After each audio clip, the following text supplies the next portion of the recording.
এই দেশের একটা মসজিদ সাহাবাদের আমলে হয়েছে। ইতিহাসবিদগণ বলেন যে মসজিদটা সাহাবাদের হাতে হয়েছে। আপনারা শুনেছেন লালমনির হাট,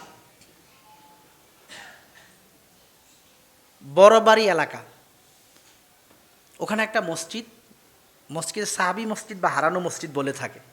আমি একাধিকবার ওখানে গিয়েছি, সোহেল ভাই আমার সাথে গিয়েছেন। ওটা আমাদের একটা স্মৃতি, ইমানের চেতনা। মসজিদটাকে ওখানে মূলত জঙ্গল ছিল, ইতিহাস লেখেন একটা জঙ্গল, মাটি এরকম ভরাট করা, টিলার মতো ছোট্ট। তারা মস্কের আরা বলতো, আরা মানে জঙ্গল আমাদের আঞ্চলিক ভাষায়, এখন মুরব্বীরা আগে বলতো আরা, এখন জঙ্গল। তো মাস্কের আরা মানে মসজিদের আরা। তখন গিয়ে তা মানে খুঁজ করে যায় এটার সাথে মসজিদের সাথে সম্পৃক্ত। যাই হোক, ওই মাটির ওই জঙ্গলটা, ওই এলাকাটা পরিষ্কার করার জন্য প্রত্যেক বছর রংপুর বন বিভাগ থেকে লোকেরা গিয়ে পরিষ্কার করতো, এখানে কিছু জঙ্গল টঙ্গল পরিষ্কার করতো। তো একসময় পরিষ্কার করার সময় কুড়াল দিয়ে যখন কূপ দিয়েছেন, গাছের ডাল কেটে মাটিতে পড়ছে, আর মাটিতে পড়ার পরে নিচে গেছে, টং করে একটা আওয়াজ হয়েছে। আওয়াজ হওয়ার সাথে সাথে, কারণ নিচে আওয়াজ হলে হয়তো ইট বা কিছু পড়ছে, আবার দিছে, আবার আওয়াজ হয়েছে, একটু দূরে দিছে, আবার আওয়াজ হয়েছে, কিরে এটা। পরে বেলচা বা কোদাল দিয়ে তারা পরিষ্কার করেন। পরিষ্কার করে দেখে এটা একটা বিশাল পাটা, সিমেন্টের মতো মানে বানানো, অনেক বড় একটা। পুরাটা পরিষ্কার করে দেখেন ভিতরে আস্তে আস্তে মাটি সরানো শুরু করলেন। সরায় দেখে ভিতরে একটা রুমের মতো। তো হিন্দু সমাজের ভাইয়েরা ওনারা বলতেছেন এটা আমাদের মূর্তি, মন্দির।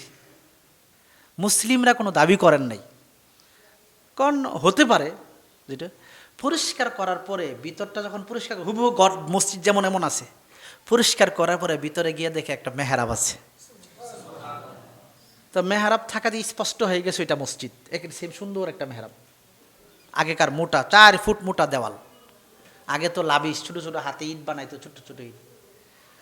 পরে আবার এটাকে সব পরিষ্কার করা দেখে দরজার পাশে, ভিতরে আবার সফটানা আছে, 2টা সফ আছে। দরজার পাশে লেখা আছে একটা পাথর খুদাই করে, লা ইলাহা ইল্লাল্লাহ মুহাম্মাদুর রাসূলুল্লাহ।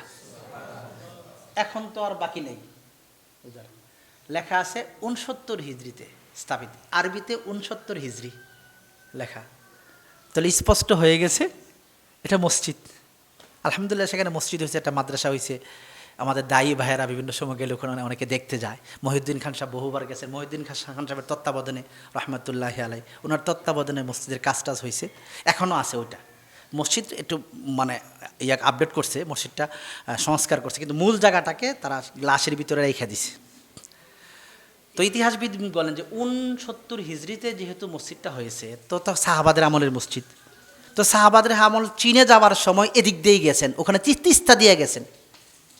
তো তিস্তাতে যাওয়ার সময় এদিকে রাস্তা, এখনও যদিও চর পরে বরাট হতে পারে 1000-1500 বছরের কথা, কিন্তু রাস্তা তো এটা তিস্তা। তো এখন তো সাহাবাদের হাতের মসজিদ, এই মসজিদের নাম দিয়েছে সাহাবি মসজিদ, কেউ বলে হারানো মসজিদ। তো আমাদের এই দেশে সাহাবাদের পদচরণ হয়েছে।